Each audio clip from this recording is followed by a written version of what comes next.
Assalamualaikum warahmatullahi wabarakatuh. Perkenalkan, nama saya Adre Darukna.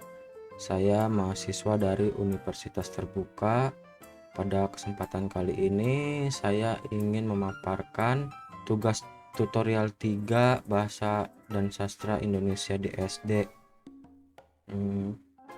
Itu dari modul 7 sampai modul 9. Dimana modul 7 itu tentang puisi anak-anak, modul 8 tentang drama anak-anak, lalu modul 9 itu tentang apresiasi karya sastra anak. Baik, kita masuk ke modul 7 tentang puisi anak-anak. Pada kegiatan pertama itu, pada puisi ada konsep puisi anak-anak.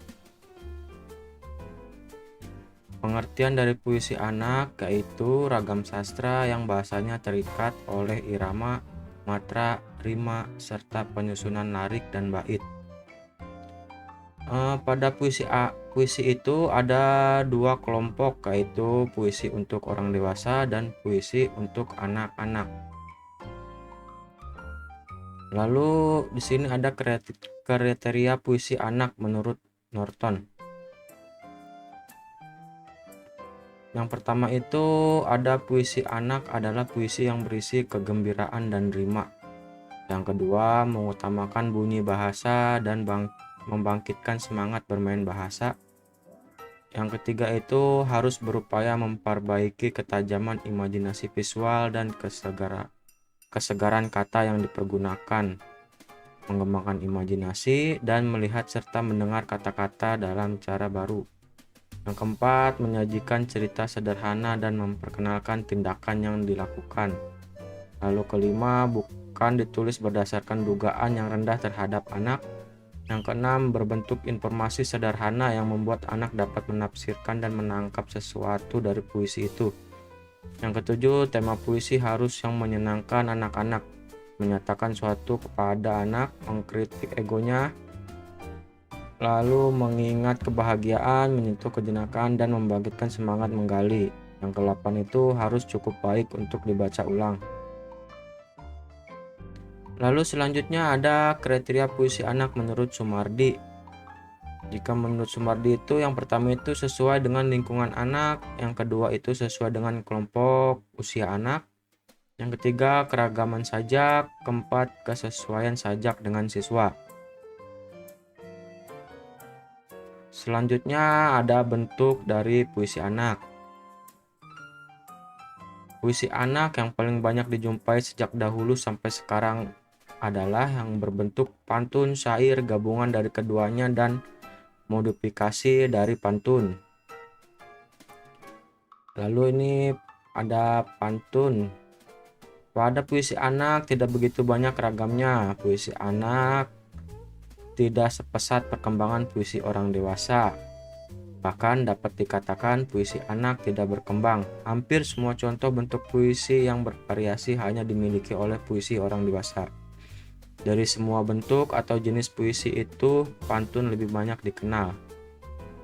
Di sini ada pengertian dari pantun. Pantun merupakan puisi tertua yang ada di Indonesia.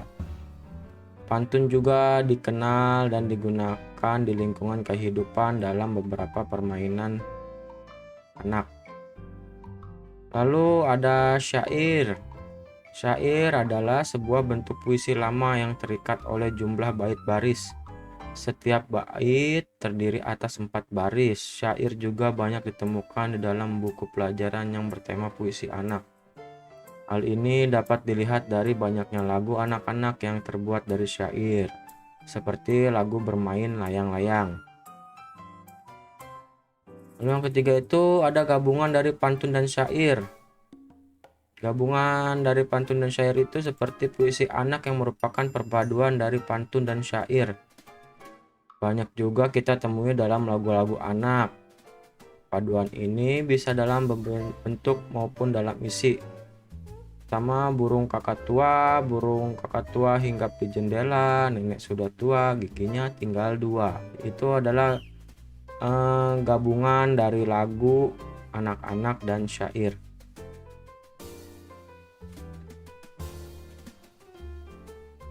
Yang keempat itu ada puisi anak. Puisi anak itu ada yang biasa dan ada yang bebas. Berikut paparan dari puisi bebas adalah puisi yang tidak mengikuti pola tertentu. Puisi jenis ini bersifat pelukisan terhadap ekspresi anak tentang apa yang dilihat, dirasakan, didengar, dan yang ingin disampaikan anak melalui media bahasa yang diketahuinya. Kita masuk ke kegiatan kedua.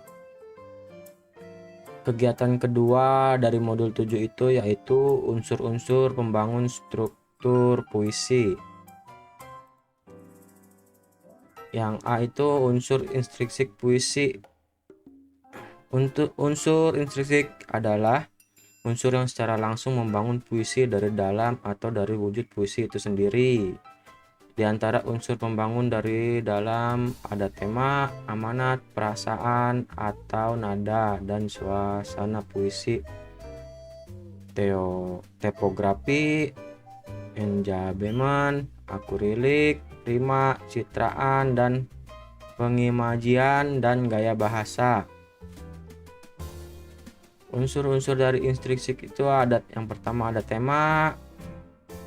Tema adalah dorongan yang kuat yang menyebabkan penyair menggunakan apa yang dirasakannya melalui puisi. Lalu yang kedua itu ada amanat. Amanat dalam puisi sering disatukan dengan sikap karena amanat diperoleh setelah pembaca atau penikmat menyelesaikan bacaan puisinya.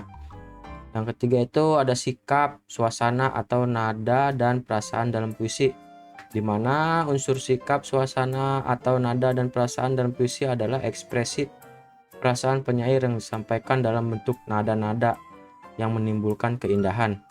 Lalu yang keempat itu ada tipografi. Tipografi adalah ukiran bentuk puisi yang biasanya berupa susunan baris ke bawah.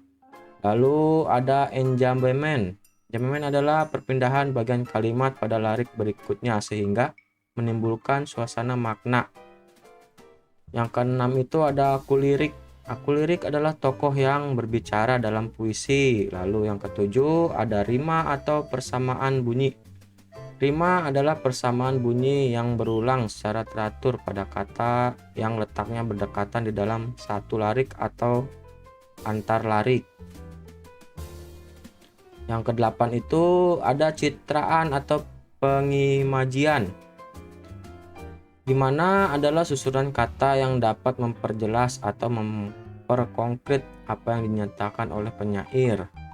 Selanjutnya kesembilan itu yang terakhir gaya bahasa, irama atau ritme, di mana cara khas yang dipakai penyair untuk menimbulkan efek estetis pada karya puisi yang dihasilkannya. Lalu yang B itu ada unsur ekstrinsik puisi, merupakan unsur yang terdapat di luar karya sastra. Unsur ekstrinsik itu ada 3 macam, yaitu unsur biografi, unsur sosial, dan unsur nilai.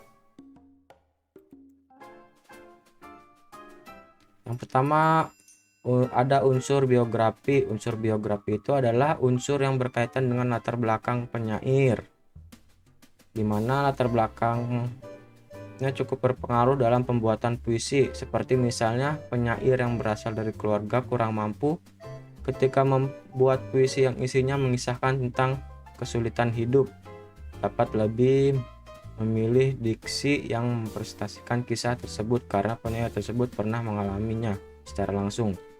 Begitu pula puisi dengan tema lainnya. Selanjutnya ada unsur sosial. Unsur sosial adalah unsur yang sangat erat kaitannya dengan kondisi masyarakat ketika puisi tersebut dibuat. Lalu ada unsur nilai. Unsur nilai adalah unsur yang berkaitan dengan pendidikan, seni, ekonomi, politik, sosial,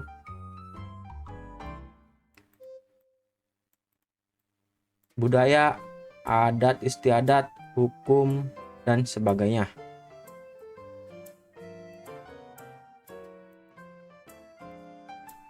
Lalu yang C itu ada struktur lapis-lapis norma. Yang pertama itu ada lapis bunyi, di mana adalah kumpulan bunyi fonem yang berbentuk kata. Kata yang berasal dari kumpulan bunyi tersebut selanjutnya membentuk bunyi kalimat. Kalimat-kalimat itu dirangkai menjadi bait. Dari rangkaian itu terbentuklah puisi.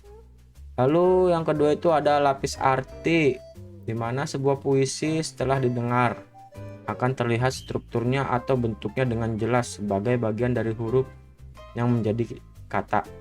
Kata merupakan bagian dari kelompok kata bagian dari kalimat. Lalu yang ketiga itu ada lapis dunia pengarang, di mana puisi adalah hasil tulisan pengarang. Apa yang dituliskan di dalam puisi tidak selalu berisi apa yang dialami pengarangnya.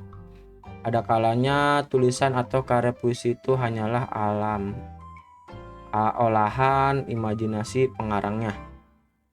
Pengarang mewujudkan pelaku, latar, dan apa yang diungkapkan dalam karya puisinya itu merupakan hasil imajinasinya agar puisi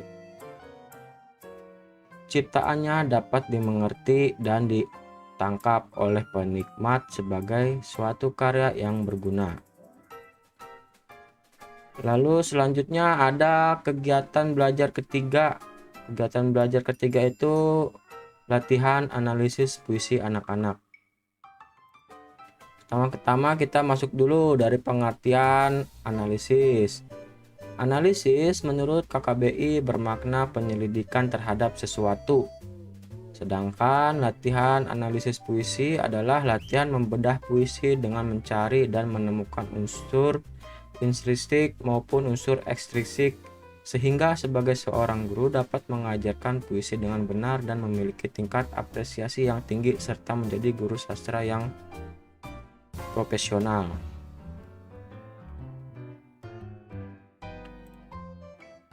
Selanjutnya itu ada unsur yang perlu dianalisis. Yang pertama itu ada unsur-unsur yang perlu dianalisis itu yang pertama itu ada tema, amanat, lalu nada, sikap, suasana hati, dan perasaan. Lalu yang keempat ada rima, ciptaan atau pengimajian, dan gaya bahasa. Oke, sampai situ pembahasan dari modul 7. Selanjutnya kita masuk ke modul 8. Baik, selanjutnya kita masuk ke modul 8. Di modul 8 itu pembahasan tentang drama anak-anak.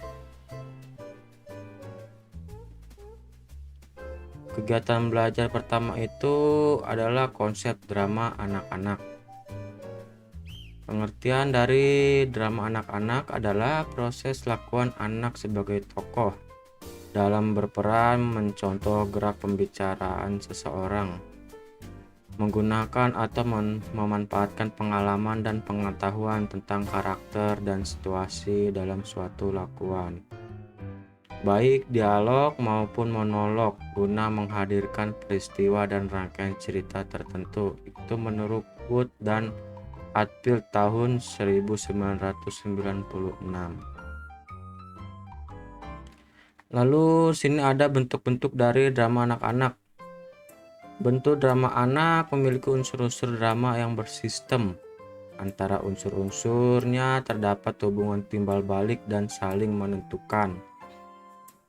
Satu bagian yang utuh dalam drama anak mempunyai unsur protagonis yang berasal dari lingkungan anak-anak, tokoh antagonis dan tokoh tritagonis atau pendukung, peristiwa yang membentuk sebagai alur dan latar yang padu, serta menunjukkan keterkaitannya sehingga membentuk tema kehidupan anak-anak. Sini selanjutnya itu ada jenis drama anak-anak, yaitu jumlah pelaku, kuantitas waktu pementasan, alur peristiwa yang menyedihkan dan berakhir dengan kebahagiaan, lalu kehidupan rakyat biasa atau pada umumnya. Selanjutnya media pementasan, keaslian penciptaan teks drama, sikap terhadap naskah, lalu yang terakhir cara penyajian drama anak-anak. Selanjutnya masuk ke kegiatan belajar 2. kegiatan belajar 2 itu ada unsur pembangun dan struktur drama anak-anak. Ada 2 unsur dalam sebuah drama, yaitu unsur intrinsik dan unsur ekstrinsik. Pada unsur intrinsik meliputi beberapa unsur, yaitu unsur-unsur seperti tokoh, unsur alur, latar, dan tema. Lalu selanjutnya unsur ekstrinsik yaitu segala aspek kehidupan yang mempengaruhi keberadaan naskah drama anak-anak. Di antaranya biografi pengarang, aspek psikologi, aspek sosiologi. Di kegiatan belajar ketiga ada latihan analisis drama anak-anak. Ada beberapa dalam latihan menganalisis drama anak-anak, yaitu menjelajahi sebuah naskah drama anak-anak dengan cara membaca berulang kali sampai benar-benar menguasai drama anak-anak tersebut. Lalu mengimplementasikan teks drama anak-anak atau pendekatan intrinsik dan ekstrinsik. Selanjutnya dilakukan pendekatan ditaksis, lalu dilakukan dengan pendekatan emotif atau emosional. Sampai di situ tadi pembahasan modul 8. Selanjutnya kita masuk ke pembahasan dari modul 9. Di modul 9 ini kita membahas tentang apresiasi karya sastra anak. Pada modul 9 ada 2 kegiatan belajar. Yang pertama itu konsep apresiasi anak, lalu mengapresiasi karya sastra anak. Sini kegiatan belajar 1 yaitu konsep apresiasi anak. Pengertian apresiasi anak yaitu istilah apresiasi yang diucapkan atau ditulis orang dalam berbagai kesempatan. Kata apresiasi diserap dari bahasa Inggris, appreciation dalam bahasa Inggris. Kata itu merupakan kata benda yang dibentuk dari kata kerja, to appreciation dalam bahasa asalnya.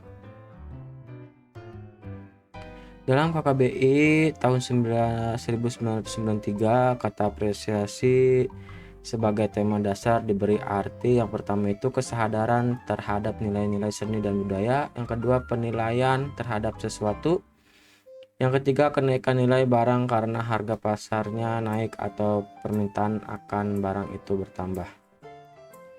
Lalu selanjutnya sejalan dengan rumusan-rumusan yang tadi dapatlah dibuat definisi pengertian apresiasi sastra anak sebagai berikut. Yang pertama itu sikap menghargai sastra anak berdasarkan pengertian tepat tentang nilainya. Yang kedua pemahaman, penghargaan, dan penilaian yang positif terhadap karya sastra.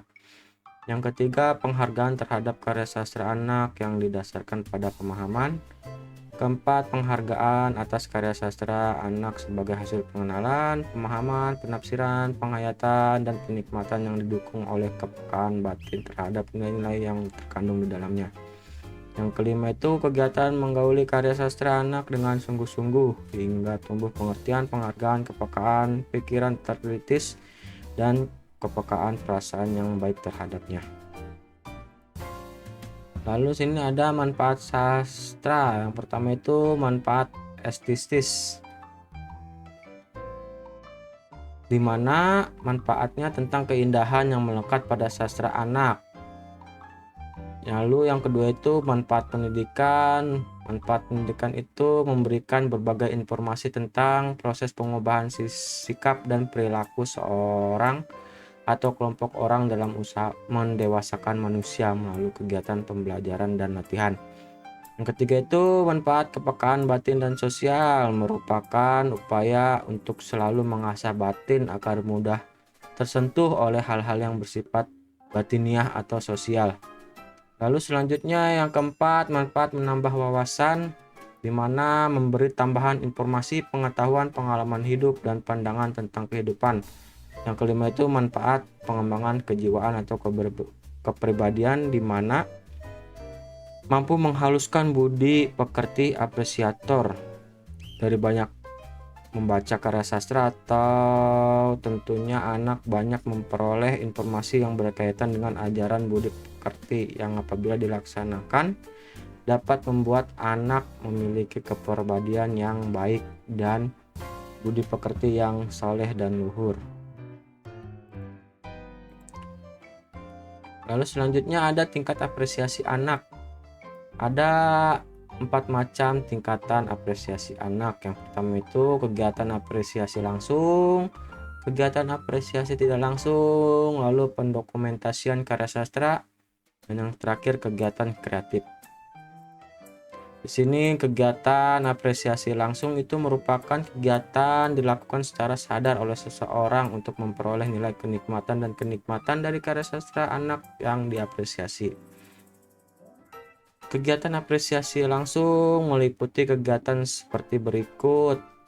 Yang pertama itu membaca sastra anak, mendengar sastra anak, lalu menonton pementasan sastra anak. Lalu selanjutnya ada kegiatan apresiasi tidak langsung, di mana merupakan kegiatan apresiasi yang dapat menunjang pemahaman seseorang terhadap karya sastra anak. Kegiatannya berupa kegiatan mempelajari teori sastra, sejarah sastra, dan kritik sastra. Selanjutnya tentang pendokumentasian karya sastra, di mana bentuk apresiasi yang secara nyata ikut melestarikan keberadaan karya sastra. Bentuknya itu seperti penghargaan terhadap karya sastra dengan cara mendokumentasikannya. Itu dilihat dari segi fisik yang ikut memelihara karya sastra, menyediakan data bagi orang yang memerlukannya, dan menyelamatkan karya sastra dari kepunahan. Lalu selanjutnya itu ada kegiatan kreatif, di mana kegiatan kreatif itu belajar menulis karya sastra, misalnya puisi, prosa, dan drama. Hasilnya dapat dikirimkan dan dimuatkan dalam majalah dinding, majalah sekolah, surat kabar, dan lain-lainnya.